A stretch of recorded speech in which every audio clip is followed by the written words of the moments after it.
شريط الأنباء. رئيس المفوضية الوطنية لحماية الطفولة مريم شرفي تؤكد أهمية برامج الترفيه لفائدة هذه الفئة وربطها بقيم نوفمبر. وعدة بلديات ومؤسسات معنية بزيارة رئيس المفوضية. بعد الكشف عن قائمة المترشحين، المواطنون يتمسكون بالانتخابات كخيار وحيد لحل الأزمة، ويطالبون بالنزاهة والشفافية من أجل انتخابات لا يشوبها التزوير.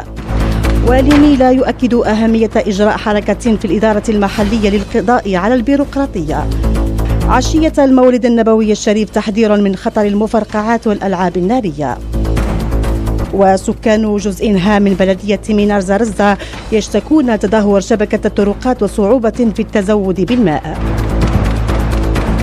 في غياب مشروع التهيئة، تدهور طريق ولاد القايم أو عنوان المعاناة اليومية لمستعمليه.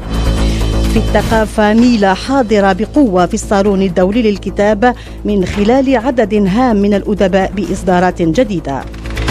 في الرياضة، تأجيل انطلاق البطولة الولائية لكرة القدم بسبب مشاكل الانخراط المالية.